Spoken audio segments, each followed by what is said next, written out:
வணக்கம். இன்னைக்கு நாம செல்லோட கட்டமைப்பை பத்தி மிக தெளிவாகவும் விரிவாகவும் பார்க்க போறோம். வாங்க இந்த விளக்கத்துக்குள்ள நேரடியா போகலாம். நம்ம எல்லாரையும் வாழ வைக்கிற இந்த நுண்ணிய இயந்திரங்களை பத்தி புரிஞ்சிக்க ஒரு அடிப்படையான கேள்வியோட ஆரம்பிக்கலாம். ஒரு செல் எப்படி அதோட மிக முக்கியமான பகுதிகளை உருவாக்குது, மாத்துது, அப்புறம் கடத்துது? இது உண்மையிலே ஒரு சுவாரஸ்யமான கேள்வி இல்லையா? இப்போ நாம எதையெல்லாம் பார்க்க போறோம்னு சுருக்கமா சொல்றேன். முதல்ல எண்டோபிளாஸ்மிக் ரெட்டிகுலம்னா என்ன, அதோட வடிவம் எப்படி இருக்குன்னு பார்ப்போம்.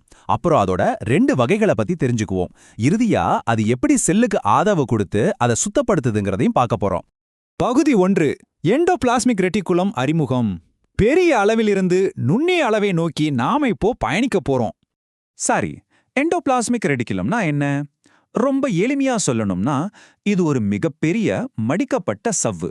அதாவது செல்லோட உட்கருவுல நேரடியா இணைக்கப்பட்டு சைட்டோபிளாசம் முழுக்க பரவி இருக்கக்கூடிய ஒரு பெரிய இரட்டை அடுக்கு சவ்வு வலையமைப்பு தாங்க இது. இவ்ளோ பெரிய வலையமைப்பை பத்தின நம்மளோட புரிதல் உண்மையில சொல்லப்போனா ஒரு சமீபத்திய அறிவியல் கண்டுபிடிப்பு தான்.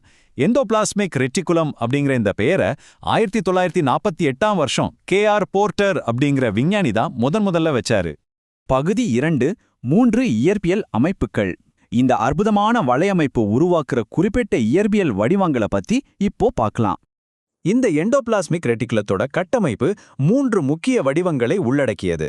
முதல்ல சிஸ்டர்னே, அப்புறம் வெசிக்கிள்ஸ், இறுதியா டியூபியூல்ஸ் அப்படிங்கிற அமைப்பு மூலமா இது ஒன்றோடொன்று இணைகிறது. இதுல சிஸ்டனேனா என்னன்னு பார்ப்போம். இது தட்டையான நீளமான பைகள் மாதிரியான அமைப்பு.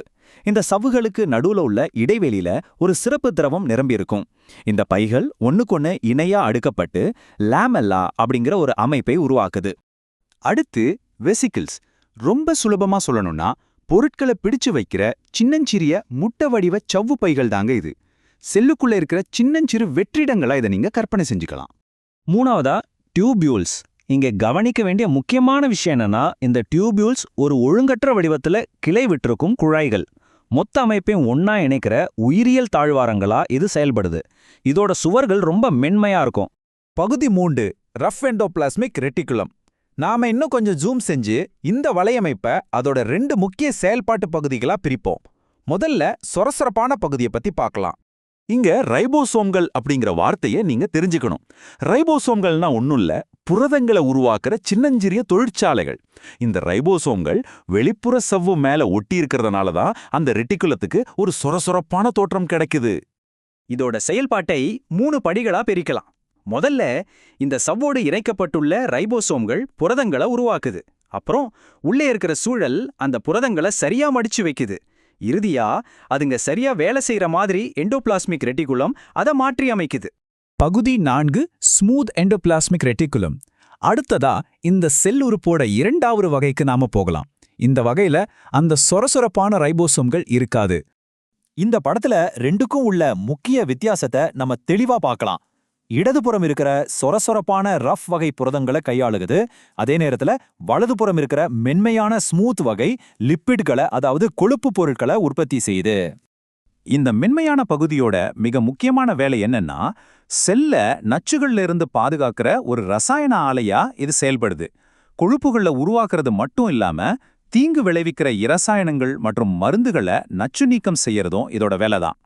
இதுல ஒரு குறிப்பிட்ட உதாரணத்தை சொல்லணும்னா, நம்ம கல்லீரல் செல்கள்ல P450 அப்படின்னு ஒரு என்சைம் இருக்கு. இது இந்த மென்மையான சவ்வுல தான் இருக்குது. நம்ம உடம்புல இருக்கிற கழிவுகளை அகற்றுவதற்கும் நச்சுப் பொருட்களை முறியடிப்பதற்கும் இது ரொம்பவே உதவுது. பகுதி 5. ஆதரவு மற்றும் தர கட்டுப்பாடு. செல்ல பாதுகாக்கிறதுல இந்த உறுப்பு வகிக்கும் இறுதியான ஆனா ரொம்ப முக்கியமான பாத்திரங்களை பத்தி இப்ப பார்க்கலாம். இது சைட்டோபிளாசம் முழுக்க பரவி இருக்கிற ஒரு மிகப்பெரிய வலையமைப்பு அப்படிங்கிறதுனால இயற்கையாவே செல்லோட வடிவத்தை தக்க வைக்கிற ஒரு இயற்பியல் சாரக்கட்டு மாதிரி இது செயல்படுது. முழு செல்லுக்கும் தேவையான ஒரு தாங்கு தளத்தை இது கொடுக்குது. இதுல ஒரு ரொம்ப சுவாரஸ்யமான விஷயம் சொல்றேன் கேளுங்க.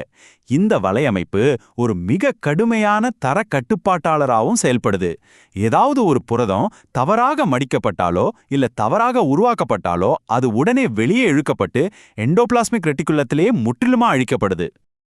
இந்த நுண்ணிய ஒன்றோடொன்று இணைக்கப்பட்ட தொழிற்சாலையை பத்தின புரிதல் உங்க உடலோட ஆரோக்கியத்தை நீங்க பார்க்குற விதத்தை எப்படி மாத்துது? உங்களை சிந்திக்க வைக்கிற இந்த கேள்வியோட நம்ம விளக்கத்தை முடிச்சுக்கலாம். உங்க உடம்புல நடக்கிற ஒவ்வொரு சின்னஞ்சிறு சிக்கலான செயலும் இந்த மாதிரி கச்சிதமா கட்டமைக்கப்பட்ட அமைப்புகளை தான் நம்பியிருக்கு. இத பத்தி இன்னும் நிறைய தெரிஞ்சுக்க முயற்சி பண்ணுங்க.